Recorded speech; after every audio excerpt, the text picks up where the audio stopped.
3, 2, 1. Open your mind and have a nice watching. Hello good day good people. Mungkin pada tampilan video ini agak sedikit berbeda daripada sebelumnya. Oke, langsung saja kepada titik poin pembahasan. Ada fenomena yang sangat ironis, yakni salah satu guru besar dan ahli hukum tata negara diteror oleh orang yang tak dikenal. Penasaran? Yuk langsung saja gaspol. Ramainya pembahasan ini sejak ada tuduhan makar oleh seseorang dosen UGM juga, tetapi beda fakultas, yakni Bagas Pujilaksono. Ia seorang dosen fakultas teknik.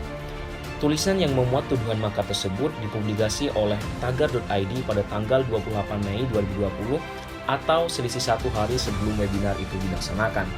Tulisan tersebut berjudul Gerakan Makar di UGM saat Jokowi sibuk atasi COVID-19. Pada akhir statement dalam tulisan tersebut, ia mengatakan tabu berwacana pemecatan presiden pada kondisi pandemi saat ini.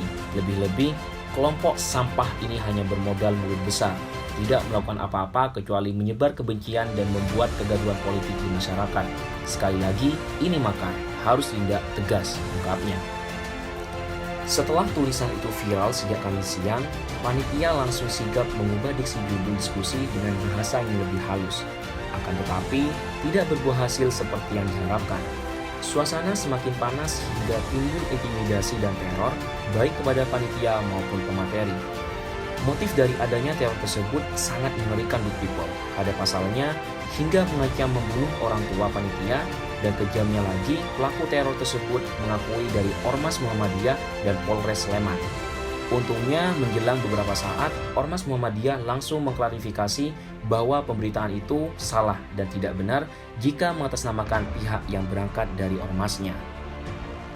Di saat yang sama, kontak dari pemateri juga tidak aktif karena ada yang menduga mencoba membobol handphonenya.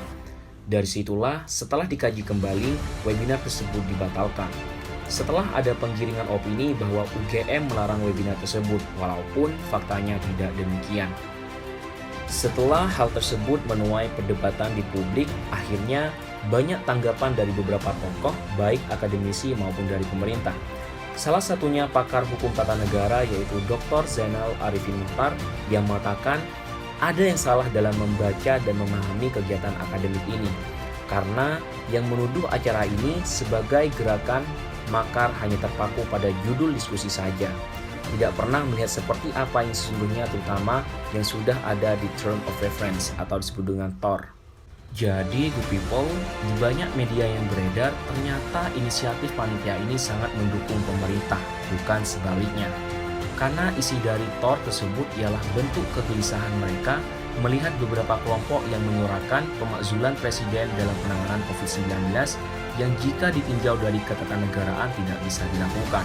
So good people, secara kesimpulan diskusi ini sebenarnya sih mendukung presiden dengan basis keilmuan bahwa pemakzulan itu tidak bisa dilakukan.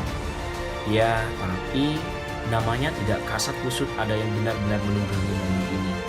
Pertama, bisa jadi ini berangkat dari kelompok pemerintah yang risih melihat respon publik yang kecewa selama penanganan COVID-19 ini, terlebih ada diskusi yang bisa mengirim opini publik ke arah yang tidak diinginkan. Dan yang kedua, bisa jadi bahwa ini ada penunggang gelap atau disebut dengan black passenger yang ingin mengadu domba antara pemerintah dan masyarakat. Ya pada akhirnya sih timbul banyak spekulasi. Oke good people, sekarang saya akan menyampaikan sedikit materi apakah bisa Presiden Jokowi dimaksudkan karena kebijakannya selama COVID-19 ini. Saya akan menjawab dengan tegas, tidak bisa. Karena good people, perihal impeachment kepada presiden atau wakil presiden itu sudah diatur secara konstitusional dalam pasal 7A Undang-Undang Negara Republik Indonesia 1945 bahwa dijelaskan presiden dapat diberhentikan apabila terbukti telah melakukan pelanggaran hukum berupa pengkhianatan terhadap negara, korupsi, penyuapan, tindak pidana berat lainnya atau perbuatan tercela dan tidak lagi memenuhi syarat sebagai presiden.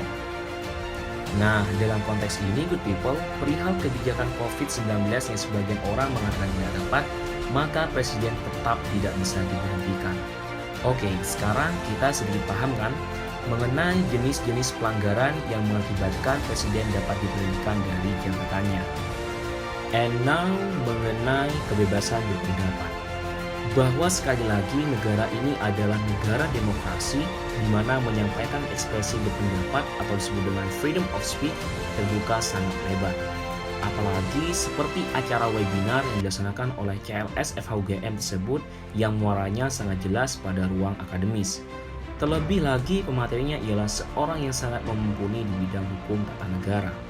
Jadi entah pihak siapa, yang jelas ini memang sudah ketahuan jika bertindak intimidatif terhadap kajian akademis.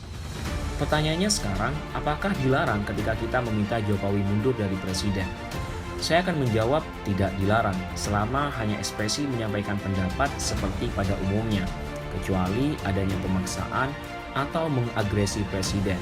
Baru itu dilarang dan disebut makar. Selama itu hanya penyampaian dengan baik, itu hanyalah bentuk kritik di mana negara demokrasi sangatlah akrab dengan hal tersebut.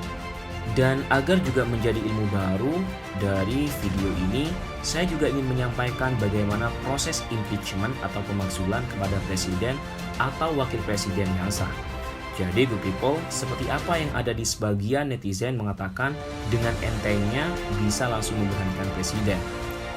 Jadi mekanisme pemberhentian presiden sebagai berikut. Setidaknya ada 5 mekanisme yang diatur dalam konstitusi kita. Pertama, usul pemberhentian presiden dan atau wakil presiden dapat diajukan oleh Dewan Perwakilan Rakyat kepada Majelis Permusyawaratan Rakyat, hanya dengan terlebih dahulu mengajukan permintaan kepada Mahkamah Konstitusi untuk memeriksa, mengadili, dan memutuskan pendapat DPR bahwa presiden dan atau wakil presiden telah melakukan pelanggaran hukum seperti yang saya sampaikan di atas.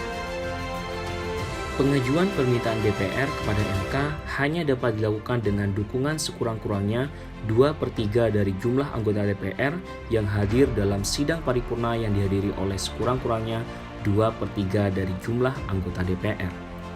Yang kedua, Mahkamah Konstitusi wajib memeriksa, mengadili, dan memutuskan dengan seadil-adilnya terhadap pendapat DPR mengenai dugaan pelanggaran oleh presiden dan atau wakil presiden tersebut paling lama 90 hari setelah permintaan DPR itu diterima oleh MK.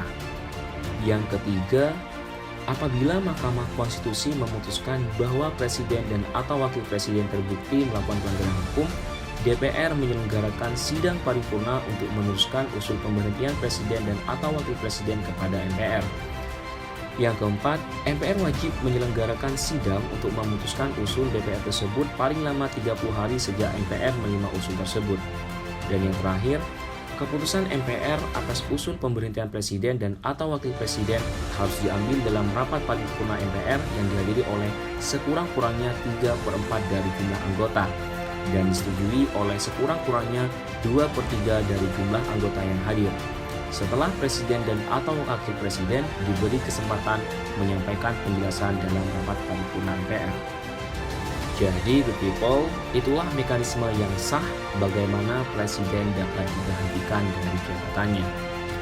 So, good people, pesan yang saya ingin saya sampaikan dalam kasus ini, pemerintah melalui Polri harus tegas dalam mengusut tindakan teror atau intimidasi yang dilakukan kepada panitia dan pemateri, agar kita selalu hidup di dalam negara hukum yang mengedepankan asas salus populi suprema lex esto, yakni keselamatan rakyat merupakan hukum tertinggi.